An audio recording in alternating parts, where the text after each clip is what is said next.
నమస్తే, welcome to Telugu రాజ్యం. ఈరోజు మనతో పాటు ఉన్నారు ప్రముఖ సినీ రాజకీయ విశ్లేషకులు భరద్వాజ్ గారు. వారితో మాట్లాడేద్దాం. సార్ నమస్తే. నమస్తే సార్, సీనియర్ ఎన్టీఆర్ గారు ఆయన విషయంలో ఒక విచిత్రమైన పారాడాక్స్ కనపడుతుంది మనకి.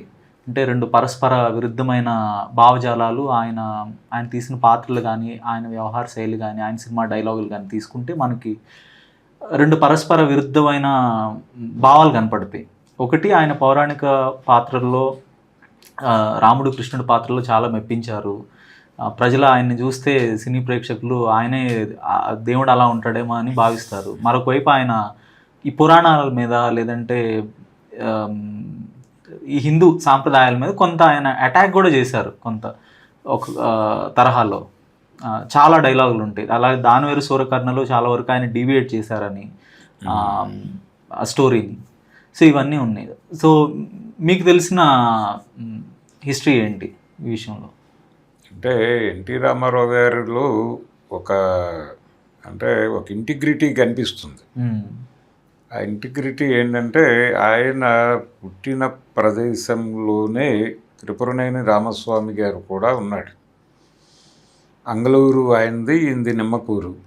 రెండు గుడివాడకు అటొకటి ఇటొకటి ఉండే గ్రామాలు కాబట్టి ఆ ఇన్ఫ్లుయెన్స్ ఉంది ఈయన మీద. ఆ ఇన్ఫ్లుయెన్స్ ఉండటం వలన ఈ ఇన్ఫ్లుయెన్స్లో నుంచి ఆయన మెడ్రాస్ వెళ్ళాడు. మెడ్రాస్లో అప్పుడు యాంటీ హిందీ మూమెంట్ జరుగుతోంది పెరియార్ నేతృత్వంలో. ఆ మూమెంట్ తాలూకా భావజాలం కూడా ఈయనలోకి ప్రవేశించింది. ఆయన తరచూ ఒక మాట అనేవాడు. అంటే ఎంజీఆర్తో కూర్చున్నప్పుడు, లేకపోతే ఎంజీఆర్ ఉన్నటువంటి డయాస్ని షేర్ చేసుకున్నప్పుడు, మీకొక రామస్వామి ఉన్నాడు, మాకొక రామస్వామి ఉన్నాడు అని చెప్పేవాడు. అంటే మీకు పెరియార్ రామస్వామి ఉంటే మాకు త్రిపురనేని రామస్వామి ఉన్నాడు అనేది ఆయన కాంటెక్స్ట్. అయితే ఈయన పురాణ విమర్శ చేశాడు త్రిపురనేని రామస్వామి గారు. పెరియార్ రామస్వామి గారు కూడా చేశాడు. ద్రవిడ సిద్ధాంతాన్ని ఆయన బలంగా ప్రతిపాదించాడు. అందులో భాగంగానే రామాయణాన్ని ద్రవిడ కోణంలో రివ్యూ చేశాడు ఆయన. ఈ ద్రవిడ కోణంలో రివ్యూ చేసిన సాహిత్యము ఇవన్నీ ఈయన చదివాడు. ఈయనలోకి దాని తాలూకా ప్రభావం ఇంకింది. ఇంకి ఆ అభిప్రాయాలతోనే ఆయన ట్రావెల్ అయ్యాడు చివరి వరకు.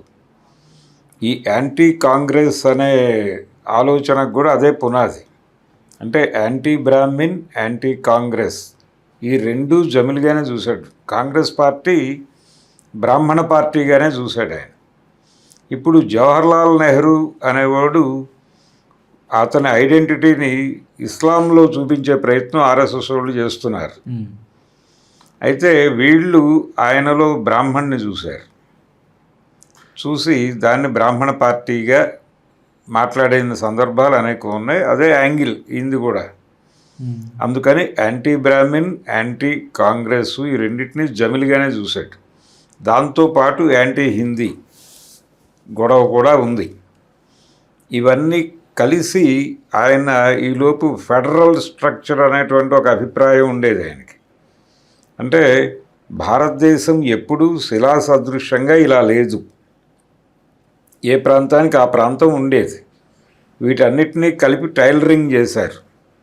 చేసి ఒక దేశము, ఒక దేశమాత ఈ డిజైన్లోకి తీసుకొచ్చి సౌత్ తన కంట్రోల్లో సౌత్ తన కంట్రోల్లో తానున్న పరిస్థితుల నుంచి నార్త్ కంట్రోల్లోకి సౌత్ని తీసుకెళ్లే ప్రయత్నం చేశారు అనే అభిప్రాయం బలంగా ఉన్నటువంటి వ్యక్తి ఆయన. దాన్ని అనేక సందర్భాల్లో ఆయన సినిమాల్లో పౌరాణిక రెఫరెన్సులతో సహా వివరించి చెప్పే ప్రయత్నం చేసేవాడు. అలాగే పురాణ పాత్రల్లో ఉన్నటువంటి వైరుధ్యాలని ఆయన రోడ్డు మీద పెట్టి మాట్లాడే ప్రయత్నం చేసేవాడు. అందులో భాగమే యమగోళలో ఆయన ఇంద్రుణ్ణి నిలదీస్తాడు. నిలదీసి, ఏమయ్యా నువ్వు నామినేట్ చేయించుకుని ఉద్యోగం ఎవడు పీకేస్తాడో భయం నీకు, తెల్లారలేస్తే భూలోకంలో ఎవడైనా తపస్సు చేస్తుంటే వాడు బ్రహ్మదేవుడు ప్రత్యక్షం అయిపోయి ఆయన్ని ఏదన్నా వరాలు కోరేసుకుని వాడు వచ్చేసి నీ పదవి ఆక్రమిస్తాడేమో అని భయం చొప్పున మంచి మంచి ఆడపిల్లలను అందరినీ ఇక్కడ డంప్ చేసి వీళ్ళని వాళ్ళ తపోభంగం కలిగించడానికి పంపిస్తావు. విశ్వామిత్రుడి తపోభంగం చేయటానికి మేనకని అందుకే కదా పంపించావు. ఇలా మాట్లాడతాడు ఆయన. ఇలా మాట్లాడటంతో పాటు యముణ్ణి నిలదీస్తాడు. ఏమండి అంటే ఒక క్లయింట్ ఒక పాపిని బోన్లో నుంచోబెట్టినప్పుడు ఈవిడ భర్త ఉండగానే ఇంకొక వ్యక్తితో ఉంది అనేది ఒక ఆరోపణ చేస్తే దాన్ని ఖండిస్తూ ఈయన డిఫెన్స్ అడ్వకేట్ లాగా ఎంటర్ అవుతాడు. ఎంటర్ అయ్యి ఏమండి మీరు గతంలో ఇలాగే ఒక భర్త ఉండగానే ఇంకొక పద్ధతిలో ఆవిడకి పిల్లల్ని కన్నటువంటి సందర్భం ఉంది కదా. కుంతీదేవి సూర్యుడితో మొదలుపెట్టి అనేక మందితో అనేక పిల్లలందరినీ కంది కదా ఆవిడ, అందులో మీ హ్యాండ్ కూడా ఉంది కదా అంటాడు. అని ఇలా ఒక ప్రతిదీ క్రిటికల్గా చూడటం, ప్రతిదాని మీద దాడి చేయటం, దీనికి ఒక రకమైన పరాకాష్ఠకు తీసుకెళ్ళిన సినిమాలు. అంటే ఆయన ఎంత క్లారిటీతో ఉండేవాడంటే రాముని మించిన కథానాయకుని కథ అని ఒక సినిమా ఉంది ఆయన. ఈ కథానాయకుని కథ ప్రొడ్యూసరు దేవివరప్రసాద్ గారు. ఆ సినిమాలో యోగానంద్ గారు డైరెక్టరు. యోగానంద్తో ఆయనకి ఫ్రెండ్షిప్ ఉండేది. దాంతో అందులో సినిమా హీరో క్యారెక్టర్ చేశాడు ఆయన. ఆ సినిమా హీరో అంటే అనేక పాత్రలు పోషిస్తాడు ఆయన సినిమాలో భాగంగానే. అందులో కర్ణుడి క్యారెక్టర్ కూడా చేస్తాడు. ఆ కర్ణుడి క్యారెక్టర్ ఆ సినిమాకి మోదుకూరి జాన్సన్ గారు రైటర్. అయితే ఈ కర్ణుడి క్యారెక్టరు తల్లి వచ్చి అడుగుతుంది. అడిగి నువ్వు నా కొడుకువి, నువ్వు యుద్ధంలో దుర్యోధనుడి వైపు కాదు నిలబడాల్సింది, ఇటువైపు నిలబడాలి, నీ తమ్ముళ్ళు వీళ్ళందరూ అని కుంతి చెప్తుంది. చెప్పినప్పుడు నేను రాను, ఇటే నిలబడతాను అని చెప్పాలి కర్ణుడు. ఆ సీన్ని షూట్ చేస్తున్నట్టుగా సన్నివేశం రాశారు. రాసినప్పుడు జాన్సన్ గారు ఆయన పద్ధతిలో ఆయన దాన్ని ఒక రకంగా యాంటీ రిజర్వేషన్ స్టాండ్ మీద రిజర్వేషన్ అనుకూల వాదులు ఏం మాట్లాడతారో దాన్ని కర్ణుడి డైలాగ్గా రాశాడు ఆయన. రాసి ప్రతిభ అనే పేరుతో ఎందరి ప్రతిభని కాలరాస్తున్నారో నీకు తెలుసా అంటాడు. అదే ఇప్పుడు జరుగుతోంది, ఇప్పటికీ జరుగుతోంది. అది ఇప్పుడు కూడా రిజర్వేషన్ హటావో అని ఒక మూమెంట్ జరుగుతోంది. ఈ మూమెంట్కి కనెక్ట్ అయ్యే డైలాగ్ అదే. ప్రతిభ అనేది చెప్తారు, మీరు కర్ణుడికి అర్జునుడికి మధ్యలో పోటీ చేస్తారు. అర్జునుడికి చిన్నప్పటి నుంచి ఇంట్లో విలువిద్య నేర్పించడానికి గురువు ఉన్నాడు. మీకు ఇలా విద్యలు నేర్పించడం అనేది ఒక ప్రోగ్రాం, కానీ మాకు ఎవడూ నేర్పడు. ఇక్కడ మేము ఎవరినో చూసి నేర్చుకోవాలి. ఆ నేర్చుకుని మా సొంత ప్రతిభతో మేము ఎదుగుతాం. మాకు సర్టిఫికేషన్ ఉండదు, కానీ మీకు సర్టిఫికేషన్ ఉంటుంది. అందుకని వాడే గొప్పవాడు వీడు కాదు అని అనుకుంటారు మీరు. లేదు, మేము గొప్పవాళ్ళమే అని ప్రూవ్ చేసుకోవడానికి మీతో యుద్ధానికి వస్తాం మేము. అక్కడ ఏదో పద్ధతిలో మమ్మల్ని టెర్మినేట్ చేయడానికి మీరు తీవ్రంగా ప్రయత్నాలు చేస్తారు, ఈ కుట్రలు పన్నుతారు. ఇవన్నీ అంటే కులం పేరుతో ఇక్కడ నీకు ఎంట్రీ లేదంటారు. అలాంటి పరాభవం నేను ఎదుర్కొన్నాను. ఎదుర్కొన్నప్పుడు ఆ సభలో నువ్వు ఉన్నావు. మరి ఆ రోజున నువ్వు నన్ను గుర్తుపట్టి ఉంటావు. మరి ఎందుకు చెప్పలేదు ఆ రోజు ఆ మాట? అంటే నీకు అవసరం లేదు అప్పుడు.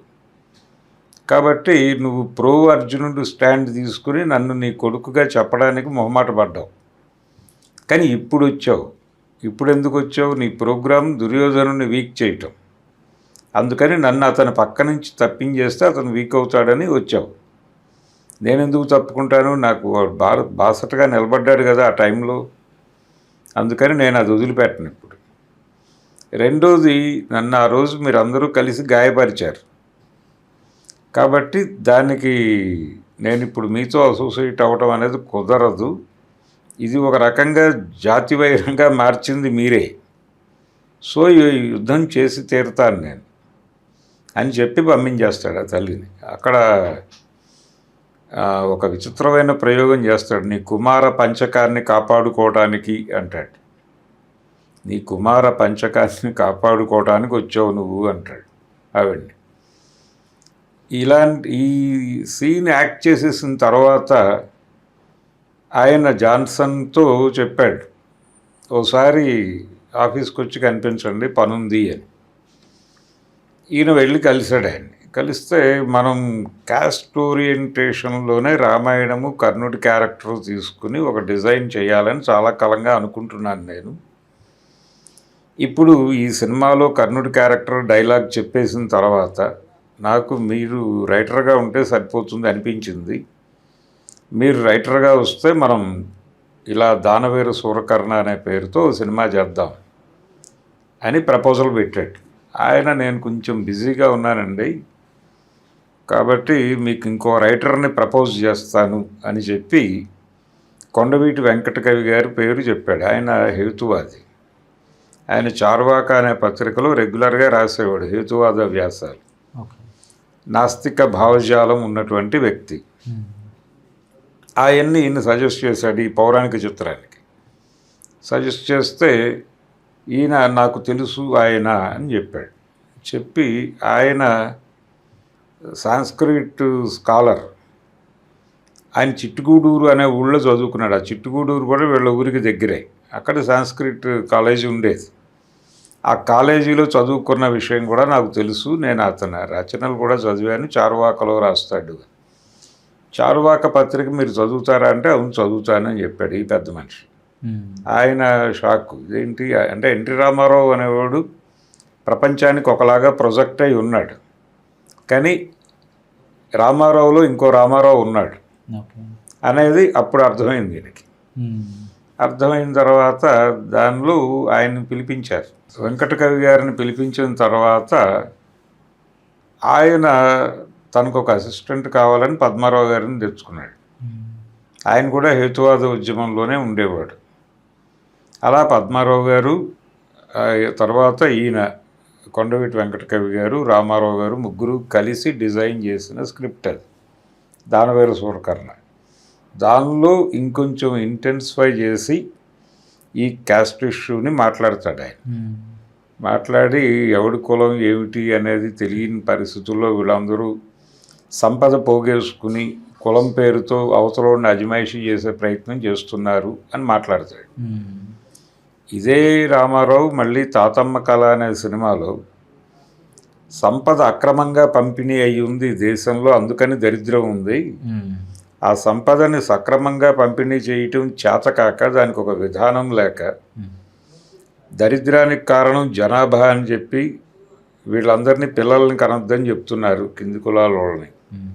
వాళ్ళు పిల్లల్ని కని దరిద్రం అనుభవిస్తూ దానిలో నుంచి వాళ్ళల్లో విప్లవం పుట్టి వాళ్ళందరూ వచ్చి యుద్ధం చేస్తే ఈ ప్రభుత్వాలు ఎక్కడ నాశనం అయిపోతాయో అని భయంతో కుటుంబ నియంత్రణ ఆపరేషన్లు బలవంతంగా చేస్తున్నారని ఒక సిద్ధాంతం ప్రతిపాదిస్తాడు.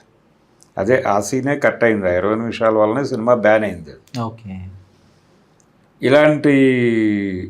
ఇలాంటి అభిప్రాయాలు, ఇలాంటి భావజాలాన్ని సినిమాల్లో అలవోకగా మాట్లాడేయటం అనేది ఇంకే హీరో ఎప్పుడూ చేయలేదు ఏ సందర్భంలో. అంటే మెయిన్ స్ట్రీమ్ సినిమాల్లో ఆయన సూపర్ స్టార్గా ఉంటూ తన సొంత సినిమాల్లో ఈ భావజాలం అంతా చెప్పేవాడు.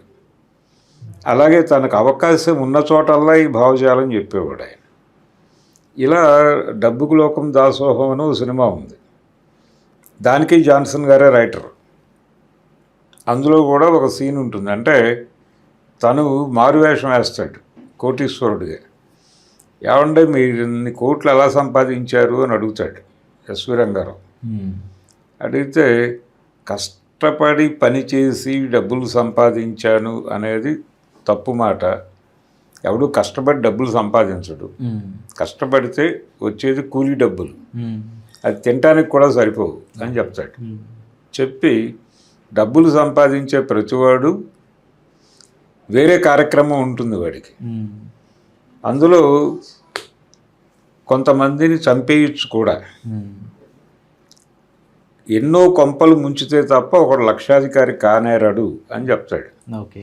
అవన్నీ చేశాను నేను, అవన్నీ చేశాను కాబట్టే ఇప్పుడు కోటీశ్వరుడిని అయ్యి ఇక్కడ నిలబడ్డాను అని చెప్తాడు. చెబితే మరి కూనీలు చేశానని కూడా చెప్తున్నారు మీరు, ఒక రకంగా కూనీలు చేయటం తప్పు కదా అంటాడు ఆ సమావేశంలో కూర్చున్న ఒక వ్యక్తి. ఓకే.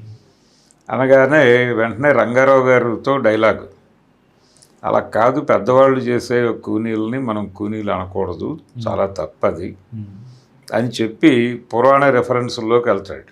ఓకే. వెళ్ళి పరశురాముడు కనిపించిన రాజునల్లా చంపాడు, వాటన్నిటినీ కూనీలు అనగలవా నువ్వు? అనలేవు కదా. అలాగే రాముడు చెట్టు చాటు నుంచి వాలిని చంపాడు, దాన్ని కూనీ అనగలవా నువ్వు? అనలేవు కదా. అలాగే అర్జునుడు యుద్ధరంగంలో వీళ్ళందరూ నా బంధువులు, వీళ్ళందరినీ నేను చంపలేను అని ఆయుధాలు పడేస్తే, చంపేది నువ్వు కాదు, చచ్చేది వాడు కాదు, అసలు మొత్తం చేస్తోంది నేనే, నువ్వు చంపు అని కృష్ణుడు గీతబోధ చేసి ఊచకోత కోయించాడు అంటాడు. దాన్ని హత్యలనే అనగలవా నువ్వు? ఓకే. అన్నప్పుడు ఆ పక్క క్యారెక్టర్ రేలంగి గారితో డైలాగ్ చెప్పిస్తాడు,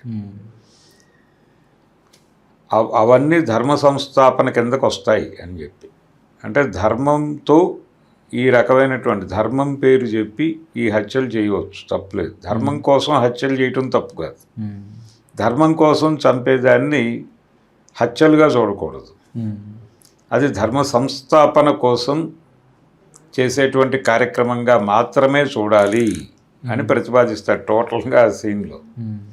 దీన్ని రామారావు గారు విపరీతంగా యాక్సెప్ట్ చేసి ఎంజాయ్ చేసి నటించేవాడు ఇలాంటి సీన్స్ వచ్చినప్పుడు. యమగోళ ఇవన్నీ ఆయన వాంటెడ్గా స్కీమ్ ప్రకారం చేసిన సినిమాలే. అంటే మిద్దె జగన్నాథరావు గారు ఆయనకు చిన్నప్పటి స్నేహితుడు, అందుకని ఆ సినిమాల్లో దేవివర ప్రసాద్ సినిమాల్లోనూ, వెంకటరత్నం గారి సినిమాల్లోనూ, ఈ మిద్దె జగన్నాథరావు సినిమాల్లోనూ ఆయన భావజాలం కనిపించేది, రామారావు గారి భావజాలం. ఇలా ఒక ప్రోగ్రాముడుగా వెళ్ళేవాడు ఆయన, ద్రవిడ రాజకీయాలు మాట్లాడేవాడు సినిమాల్లో. అలాగే శ్రీరామ పట్టాభిషేకం అని ఒక సినిమా తీశాడు ఆయన. ఆ సినిమాలో ఆయనే డైరెక్టర్, ఆ సినిమాకి ఆయనే ప్రొడ్యూసరు. అయితే సముద్రాల గారితో స్క్రిప్ట్ రాయించుకున్నాడు, సీనియర్ సముద్రాలతో. ఆయన పద్ధతిలో స్క్రిప్ట్ హ్యాండ్ ఓవర్ చేశాడు ఈయనకి. కానీ ఈయన మొత్తం తన పద్ధతిలోకి మార్చుకుని దాన్ని అడాప్ట్ చేసుకుని అక్కడ నడిపిస్తాడు. అంటే ఈయన ధోరణిలోకి మార్చుకోవడం, దాన్ని ముళ్ళపూడి వెంకటరమణ గారు సటైరికల్గా మార్చి పరిమార్చి అని రాశాడు. కోతికొమ్మచ్చిలో ఆ రెఫరెన్స్ ఉంటుంది. ఎందుకు రెఫరెన్స్ ఉంటుంది అంటే, వీళ్ళు సంపూర్ణ రామాయణం తీయాలనుకున్నప్పుడు వెళ్ళి అడిగారు ఆయన్ని. వెళ్ళి అడిగితే నాకు ఇప్పుడు ఖాళీ లేదు, 2-3 ఏళ్ల వరకు నేను ఎవరికి డేట్లు ఇచ్చే పరిస్థితుల్లో లేను అని చెప్పాడు ఆయన. చెప్తే మీరు కాదండి, మేము శోభన్ బాబుని రాముడుగా అనుకుంటున్నామని చెప్పారట. మరి ఇక్కడికి ఎందుకు వచ్చారు అంటే, లేదు మీ దగ్గర సముద్రాల గారి స్క్రిప్ట్ ఉందని తెలుసు మాకు, మీరు మొదలుపెట్టి మేము మొదలు పెడితే ఇబ్బంది అవుతుంది కాబట్టి మీరు ఎప్పుడు చేస్తారో కనుక్కుందామని వచ్చామంటే చెప్పాడు ఆయన. సముద్రాల గారు ఆయన ధోరణిలో ఆయన రాసిచ్చాడు, నేను నా పద్ధతిలోకి మార్చుకుంటున్నాను, దాన్ని టైం పడుతుంది, ఈ లోపల మీ సినిమా మీరు చేసేసుకోండి అని చెప్పాడు. చెప్పిన తర్వాత ఈయన సినిమా ఈయన ధోరణిలో ఈయన తీశాడు. ఆ తీసిన సినిమాలో ఈయన రాసుకున్న డైలాగులు అవన్నీ ఆయన చాలా స్పష్టంగా అటాకింగ్గా వెళ్తాడు. అటాకింగ్గా వెళ్ళటం అంటే ఒక రకంగా ఆయన కొన్ని సీన్లు, శూర్పణఖ ముక్కు చెవులు కోసిన సీన్లో ఆయన రామలక్ష్మణుల్ని చాలా దుర్భాషలాడతాడు. దుర్భాషలని అనకూడదు కానీ సమాజం అలా చూస్తుంది. ఆయన రాముడు ఊరికే అడవికి రాలేదు, ఒక ప్రోగ్రాం మీద వచ్చాడు ఆయన. వాళ్ళ అమ్మ శాపము, లేకపోతే వాళ్ళ కైక శాపము, కైక కోరిక, కైక గారి కోరికలు దశరథుడు గారు తీర్చటం కోసం రాముణ్ణి వనవాసానికి పంపారు అనే ఒక నేరేటివ్ కల్పించారు, కానీ అది వాస్తవం కాదు. ఇక్కడ తపస్సు చేస్తున్నటువంటి, తపస్సు పేరుతో దండకారణ్యంలో ఉన్నటువంటి మునులు అందరూ తపస్సు కోసం ఇక్కడికి రాలేదు. వీళ్ళు ఇక్కడ రెక్కీ చేసి ఇక్కడున్న సంపద గురించి సమాచారం అయోధ్యకి పంపించి వీటన్నిటినీ కొల్లగొట్టడం కోసం ఇక్కడ ఉన్నటువంటి వైరుధ్యాలని వాడుకుని, ఈ వైరుధ్యాల కేంద్రంగా సుగ్రీవుడిని తన వైపు వాల్చుకుని వాలిని చంపి ఇలా. అలాగే ఈ దండకారణ్యం మనం అరణంగా ఇచ్చాం శూర్పణఖకి. ఆవిడ అనుమతి తీసుకుని కదా ఇందులోకి రావాల్సింది. ఆ అనుమతి లేకుండా ప్రవేశించడంతో పాటు శూర్పణఖ కొడుకుని చంపారు వీళ్ళు, త్రిశూరుణ్ణి చంపి. అసలే కొడుకు చచ్చిపోయి ఏడుస్తున్నటువంటి ఆవిడ్ని, కొడుకు పుత్రశోకంతో ఏడుస్తున్న ఆవిడ ప్రణయ కలాపాలు ఎలా సాగిస్తుంది? మాతో ప్రణయ కలాపాలు సాగించింది అని నెపమేసి ముక్కు చెవులు కోసారు. ఒకవేళ తప్పని చూస్తే మేము స్వైరవిహారిణిగా అనుమతించాము ఆవిడ్ని, కాబట్టి ఆవిడికి తప్పేం లేదు. సరస కలాపాలు సాగించినప్పటికే తప్పేమీ కాదు. ఒకవేళ వాళ్ళకి తప్పని తోస్తే ప్రాజ్ఞులై తగదని హితవు చెప్పి పంపవలయునే గాని ఓర్పన రాని విధముగా ఈ అత్యాచారమునకు పాల్పడనగునా అంటాడు ఆయన. ఎందుకు చేశారు అంటే, ఇది నన్ను బెదిరించడం కోసం చేసిన పనిగా నేను చూస్తున్నాను. ఇది మా దానవ జాతిని రెచ్చగొట్టు ముష్కర ప్రయత్నమా అంటాడు. అక్కడితో ఆగడు. ఈ ద్రవిడ రాజ్యాన్ని జయించడం కోసం వచ్చిన ఆర్యజాతి ప్రతినిధిగా చూస్తున్నాను రాముణ్ణి అంటాడు. అంటే ఇంత క్లారిటీతో ఒక సిద్ధాంతాన్ని ప్రతిపాదించటం అనేది సినిమాల్లో చేసినవాడు ఎన్టీ రామారావు ఒక్కడే. పర్టికులర్గా తెలుగు సినిమాలో రామారావు తర్వాత మళ్ళీ ఆ ధైర్యం చేసినవాడు ఒక్కడు కనపడ్డాడు. ఒక్కళ్ళు కూడా లేరు, ఆయన లేరు, ఆయన తర్వాత లేరు. ఆయన మాత్రం చివరి క్షణం వరకు ఇదే అభిప్రాయాలు చెప్తూ వెళ్ళాడు. ఆయన చాలా స్పష్టంగా ఆయన పోతులూరు వీరబ్రహ్మేంద్ర స్వామి చరిత్ర సినిమాగా తీశాడు.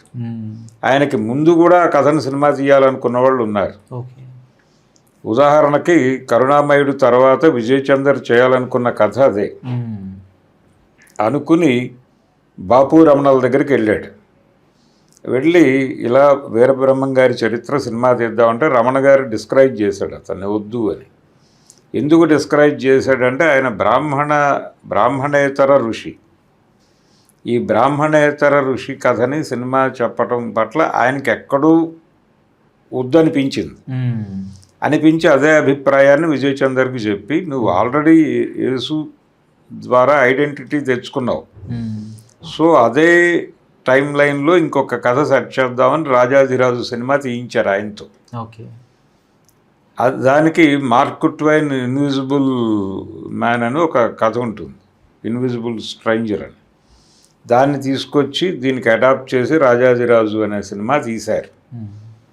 అదొక గొడవ. ఇలా ప్రతి ఒక్కడు వాయిదాలు వేసేస్తే ఈయనకి కనెక్ట్ అయిన అంశం అదే, బ్రాహ్మణేతర ఋషి కాబట్టి ఆ కథని నేనే తీయాలి అని బాధ్యతగా తీసుకుని సినిమా తీశాడు. అందులో బ్రాహ్మణ వ్యతిరేక కీర్తన ఒకటి పెట్టాడు పాట. ఏవండి పండితులారా ఏవంటారు అని ఒక పాట ఉంటుంది. అలాగే అందులోనే ఒక మాదిగ గీతం కూడా ఉంటుంది. కులం మాదిగరా మతం నీతిరా అని ఒక పాట ఉంటుంది. అక్కడ కూడా ఆ పాట ఆయనే రాయించుకున్నాడు దగ్గర కూర్చుని. అందులో వాంటెడ్గానే ఈ పదాలన్నీ పెట్టించాడు ఆయన. అంటే వాళ్ళది అవినీతి మతం అన్న పద్ధతిలో ఒక ప్రతిపాదన చేస్తాడు. అందులో ఈ కుల విభజన చేయటంలోనే కుట్ర ఉందని చెప్తాడు. ఇది ఆయన పదే పదే తన సినిమాల్లో మాట్లాడుతూ వెళ్ళాడు. అలాగే పట్టాభిషేకం సినిమాలోనే విభీషణుడితో సంవాదం ఉంటుంది. ఆ విభీషణ సంవాదంలో కూడా ధర్మం పేరుతో ఈ హత్యలన్నీ చేస్తారు మీరు అని చెప్తాడు.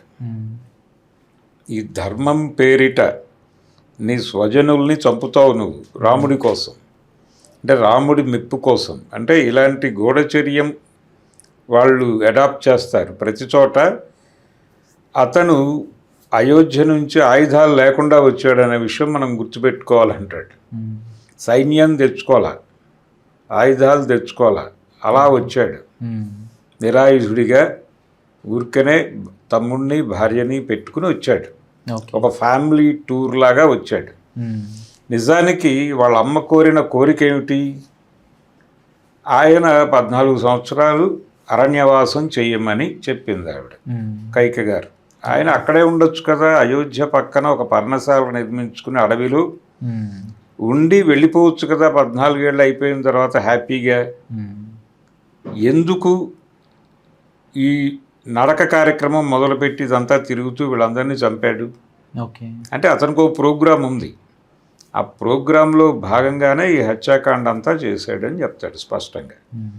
అలాగే విశ్వామిత్ర సినిమాలో కూడా ఆయన వశిష్ఠుడిని టార్గెట్ చేసి మాట్లాడే మాటలు, శపించుటకు చాండాల జన్మే దొరికినదటయ్యా అంటాడు త్రిశంకుడిని శపించినప్పుడు. అని శపించుటకు చాండాల జన్మే దొరికినదటయ్యా అని వదలడం. మాదిగ కన్య అరుంధతిని మగువని చేసుకున్నది మసిపూసి మారేడుకాయ చేయుటికైనటయ్యా అంటాడు. సంస్కర్తను అనిపించుకోవటానికి నువ్వేమో అరుంధతిని పెళ్లి చేసుకుంటావు, కానీ నువ్వు చేసేదంతా ఇదే దుర్మార్గం, కులం పేరుతో జనాల్ని చంపేస్తావు. ఇది నీ ప్రోగ్రాం, అందుకని నీకు ప్యారలల్గా నేను ఒక వ్యవస్థను నిర్మిస్తున్నాను అని త్రిశంకు స్వర్గ నిర్మాణం అంటాడు. టోటల్గా ఆయన ఆ సినిమాలో క్యాస్ట్ ఇష్యూనే పట్టుకుని యుద్ధం చేస్తాడు. ఇలాంటి కాన్సెప్చువల్ ప్రోగ్రామ్గా సినిమాని, ప్రతి సినిమాలోనూ ఇదే అభిప్రాయాలను ఇలా చెప్పుకుంటూ వెళ్ళినోడు ఇంకోటి కనపడ్డు. అందుకని ఎన్టీ రామారావులో కేవలం నటుడు దర్శకుడు మాత్రమే కాదు, ఆయనలో పొలిటికల్ ఫిలాసఫీ ఉంది, ఒక ద్రవిడ కోణం ఉంది. అంటే కాన్సెప్చువల్ పర్సన్ ఆయన. ఈ కాన్సెప్చువాలిటీ ఆయన రకరకాల చోట్ల నుంచి మెర్జ్ చేసుకున్నాడు. దీంతోనే ఆయన కాషాయం ధరించినప్పటికీ నా కాషాయం వేరు మీ కాషాయం వేరు అని వాళ్ళతో చెప్పగలిగాడు. బీజేపీ అద్వానీ గారితో చెప్పి, ఈయన కాషాయానికి అర్థం ఏంటి సార్ ఆయన చెప్పినప్పుడు? నేను అంటే ఆవిడ చనిపోయిన తర్వాత ఈయన కాషాయం వేసుకోవటం మొదలుపెట్టాడు. ఈయన ధోరణి ఏంటంటే మొత్తం అయిపోయిన తర్వాత కాషాయం కట్టుకోవటం అనేది ఒక పద్ధతి ఉంది మనకి. అంటే ఇది ఆర్గానిక్గా జరిగేది. ఇప్పుడు నేను సమాజానికి అంకితం అయ్యానని చెప్పుకోవడానికి ధరించాను. ఇది మన ధర్మంలో ఉంది. కానీ మీ గొడవ వేరు, మీ కాషాయం మీది ప్రోగ్రాముడు కాషాయం. ప్రోగ్రాముడు కాషాయం అంటే మీరు మత పరిరక్షణ పేరుతో యంగ్ పీపుల్తో కాషాయం కట్టించి వాళ్ళని యుద్ధరంగంలో దింపుతారు. దాన్ని నేను వ్యతిరేకిస్తున్నాను. అందుకని మీ కాషాయం వేరు, నా కాషాయం వేరు. అప్పుడు 1992లో బాబ్రీ మసీద్ కూల్చివేత కానీ, లేదంటే ఎప్పుడైతే హిందుత్వ ఐడియాలజీ బాగా పెరుగుతుందో దేశంలో, అప్పుడు ఆయన వెర్షన్ ఎలా ఉంది సార్? అంటే రామ జన్మభూమి ఈ వివాదం, ఇదంతా ఆ వివాదం పట్ల కూడా ఆయన స్టాండ్ డిఫరెంట్గానే ఉన్నాడు కదా. ఆయన వీళ్ళకే మద్దతు తెలియజేశాడుగా. అప్పుడు నేషనల్ ఫ్రంట్తో ఉన్నాడు ఆయన. నేషనల్ ఫ్రంట్ చైర్మన్గా ఉన్నాడు. చైర్మన్గా ఉంటూ ఆయన కరుణానిధి వీళ్ళతోనే ట్రావెల్ అయ్యాడు తప్ప అటువైపు ఏమీ మొగ్గలేదు. ఆయన వెళ్ళిపోయిన తర్వాతే తెలుగుదేశం పార్టీ బీజేపీ వైపు కదిలింది. బీజేపీ వైపు కదలటం అనే దాని పట్ల ఆయన వ్యతిరేకి. ఆయన ఎందుకు కాంగ్రెస్ వ్యతిరేకతతో బీజేపీతోనే కలవాలి ఆయన యాక్చువల్గా. కానీ కమ్యూనిస్టులతో కూడా కలిసాడు అట్ ది సేమ్ టైం. కమ్యూనిస్టులు ఆయనతో 10 ఏళ్ల పాటు ట్రావెల్ అయ్యారు. ఆయన మొదటి ఎన్నిక సందర్భంగా కమ్యూనిస్ట్ పార్టీలతో టాక్స్ జరిగినాయి. టాక్స్ జరిగినప్పుడు సీట్ల పంపిణీ దగ్గర కొంచెం ఇబ్బందులు తలెత్తి రాలేదు, కానీ వీళ్ళతో ఐడియాలజికల్గా ఆయన ట్రావెల్ అయ్యాడు. 85లో జరిగిన ఎన్నికల్లో సీట్లు ఇచ్చాడు, కలిసి పోటీ చేశారు. అక్కడి నుంచి 94 ఎన్నికల వరకు ఆ ప్రయాణం 10 ఏళ్ల పాటు కొనసాగింది. ఆ తర్వాత కదా చనిపోయాడు ఆయన. చనిపోయిన తర్వాత కూడా తెలుగుదేశం పార్టీతోనే ఉన్నారు. ఎప్పుడైతే రామారావు గారు ఆ 94 ఎన్నిక చివరి ఎన్నిక, కమ్యూనిస్ట్ పార్టీలు తెలుగుదేశం కలిసి ఉండటం, మళ్ళీ 2009లో కలిసారు సార్. ఇంకా లేదు, ఇంకా అంటే 2009లో మహాకూటమి నిర్మాణంలోకి వచ్చారు అంతే. కానీ 96లో జరిగిన లోక్సభ ఎలక్షన్లో కూడా కలవలేదు అయితే. 96, 98, 99 ఇంకా లేదు, ఇంకా వాళ్ళ ఉనికి లేదు అక్కడ. అక్కడ నుంచి భారతీయ జనతా పార్టీతో ట్రావెల్ మొదలైంది చంద్రబాబు గారి ఆధ్వర్యంలో. చంద్రబాబు గారు ఒకసారి రామారావు గారి విగ్రహం ముందు ఆత్మవిమర్శ చేసుకున్నాడు. మీ అభిప్రాయాలకు భిన్నంగా నేను భారతీయ జనతా పార్టీతో కలిసి ప్రయాణం చేశాను. ఈ 2004 తర్వాత సార్ ఇది జరిగింది. ఓకే. ఒక మహానాడులో అందరి సమక్షంలోనూ రామారావు గారి విగ్రహం ముందు నిలబడి చెప్పాడు ఆ మాట ఆయన. నేను ఇక భవిష్యత్తులో ఇలాంటి తప్పులు చేయను అని చెప్పి మళ్ళీ 2014లో కలిసి ట్రావెల్ చేశాడు. ఇప్పటికీ కలిసి ట్రావెల్ చేస్తున్నాడు. అయితే ఈయన అంటే ఎన్టీ రామారావు ప్రయాణంలో ఇంకొక విషయాన్ని కూడా గమనించాలి. ఆయన యంగ్ డేస్, ఆయన యువకుడిగా కాలేజీ రోజుల నుంచి లెఫ్ట్ ప్రభావం ఉండేది. ఈ లెఫ్ట్ ప్రభావం అనేది పర్టికులర్గా కమ్మ కులం మీద కూడా ఉండేది. అంటే కమ్యూనిస్టులుగా ఆ టైంలో ఆదరించిన వాళ్ళు దాన్ని భుజాన్ని వేసుకున్నది వీళ్ళే, కమ్మ కమ్యూనిటీ. కాబట్టి అదొక కోణం ఉంది ఆయనలో, అది నడిచింది, ఆ ట్రావెల్ ఉంది. దాంతోపాటు ప్యారలల్గా ఈ త్రిపురనేని భావజాలము, పెరియార్ భావజాలము, ఇవన్నీ మిక్స్డ్గా నడిచినాయి ఆయనలో. అలాగని ఆయన బయటికి అలా కనిపించేవాడు కాదు. మళ్ళీ ఇదే సార్ నా ప్రశ్న. ఇప్పుడు జనరల్ పబ్లిక్ పర్సెప్షన్ ఏంటంటే ఆయన ఒక సనాతన ధర్మాన్ని నిలబెట్టినవాడు, లేదంటే త్రూ సినిమాల ద్వారా ప్రాపగేట్ చేసిన వ్యక్తి అనుకుంటాము. కానీ ఆయన పురాణాల మీద చేసిన అటాక్ కానీ, లేదంటే పురాణాలను చూపించిన విధానం కానీ, all these vent unnoticed from the general public.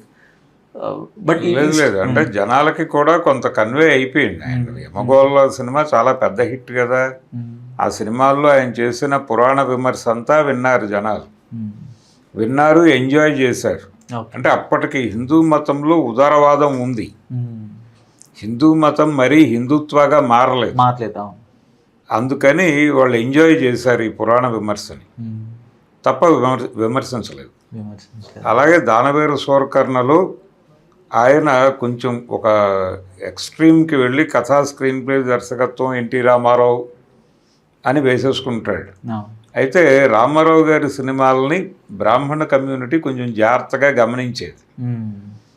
ఆయన అభిమానుల్లో అంటే బ్రాహ్మణ్ కమ్యూనిటీ నుంచి ఎక్కువ శాతం అక్కినేని నాగేశ్వరరావు అభిమానులుగా ఉండేవాళ్ళు ఎక్కువ మంది కనిపిస్తారు. అది రామారావు గారి సినిమాల్లో ఆయన ప్రతిపాదించే ఈ భావజాలం తాలూకా ప్రభావమే. అంటే ఆయన చాలా క్లియర్గా బ్రాహ్మణ వ్యతిరేకత మాట్లాడేవాడు సినిమాల్లో. దాని నుంచి ఇది మన తాలూకా కాదు అనే క్లారిటీ ఉండేది వాళ్ళకి. At the same time Nageswara Rao గారు కూడా, ఆయన కూడా ఒక స్టాంచ్ ఎథిస్టే కదా సార్, ఆయన నాస్తికుడు. ఆయనలో కూడా ఆ టైంలో వీళ్ళందరిలోనూ త్రిపురనేని భావజాలం నడిచింది. ఆ ఇన్ఫ్లుయెన్స్లోనే ఉండేవాళ్ళు వీళ్ళందరూ. శోభన్ బాబు, కృష్ణ సార్ వాళ్ళు కూడా కొంత నాస్తి, వాళ్ళకి అప్పటికి అయిపోయింది అది, డైల్యూషన్ మొదలైన ఎరాలోకి వచ్చారు వాళ్ళు. అంటే వీళ్ళు 40 దశకంలో బ్యాచ్ ఇదంతా, కాబట్టి వాళ్ళలో ఈ ఇవన్నీ నడిచినాయి. ఆ తర్వాత డైల్యూట్ అయిపోయిన ఏరియాలో వచ్చిన వాళ్ళు వీళ్ళందరూ. ఆ తర్వాత వచ్చిన ఏ తెలుగు హీరోకి ఒక పొలిటికల్ ఐడియాలజీ కానీ, ఒక ఫిలాసఫీ కానీ ఉన్న దాఖలాలు కనిపించవు. అక్కడితో ఆ ధార ఆగిపోయింది. ఆ ఆగిపోయిన ధార తాలూకా కొనసాగింపే రామారావు సినిమాలు. ఆయనలో రెండో కోణం ఏంటంటే ఆయన తన్ని తాను అంటే ఆయన సినిమాల ద్వారా ఒక భావజాలం నడిచేది. ఆయన కొంచెం ఈ తిరుమల తిరుపతి వ్యవహారం వీటిలో ఆయన ధార్మికుడిగా కనిపిస్తాడు కానీ అంటే దైవ దర్శనం చేసుకోవటం గుడికి వెళ్ళటం ఈ గొడవ ఉండేది. అయితే మళ్ళీ అక్కడ కూడా ఈయన ఎండోమెంట్ యాక్ట్ అని తీసుకొచ్చాడు. ఓకే. ఆయన ముఖ్యమంత్రిగా ఉండగా చేసిన పనుల్లో కూడా ఈ భావజాల ప్రభావం కనిపిస్తుంది. ఆ ఎండోమెంట్ యాక్ట్ అనేది ఇప్పటికీ డిస్కసివ్ పాయింటే. ఆ ఎండోమెంట్ యాక్ట్లో ఆయన అనువంశక అర్చకత్వాన్ని రద్దు చేశాడు. ఈ అనువంశక అర్చకత్వం రద్దు అనేది బ్రాహ్మణ లోకం ఒక్కసారి ఆయన మీద తిరుగుబాటు ప్రకటించింది. ఈ మధ్య కన్ను మూసినటువంటి సౌందరరాజన్, చిలుకూరు బాలాజీ, ఆయన విలన్ ఎన్టీ రామారావే. ఆయన ఎన్టీ రామారావుకి వ్యతిరేకంగా చేసిన పోరాటమే ఆ భక్తి విప్లవం అనే పేరుతో చేశాడు ఆయన. వాక్ అనే పత్రిక పెట్టి దీనికోసం.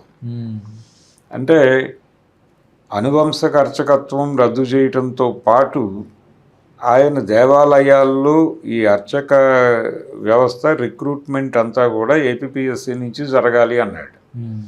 అక్కడ కూడా రిజర్వేషన్ పెట్టాలి అన్నాడు. ఒక ప్రాపర్ వేదిక్ యూనివర్సిటీ ఎస్టాబ్లిష్ చేయాలి గవర్నమెంట్ సెక్టార్లో అన్నాడు. ఈ వేదిక్ యూనివర్సిటీలో అన్ని కులాల వాళ్ళకి ఇది ఉంటుంది, అందరూ విద్యార్థులుగా చేరొచ్చు, అందరూ వేదం చదువుకోవాలి, అందరూ అర్చకత్వం చేయొచ్చు. ఆయన తను పెళ్ళిళ్ళు చేసేవాడు. ఆయన నాగభైరవ కోటేశ్వరరావు గారి కొడుకు పెళ్ళి ఆయనే చేశాడు.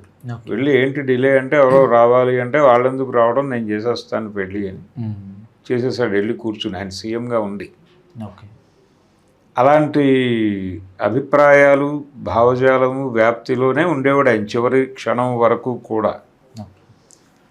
అందుకని అదొక ప్రత్యేకమైన శైలి.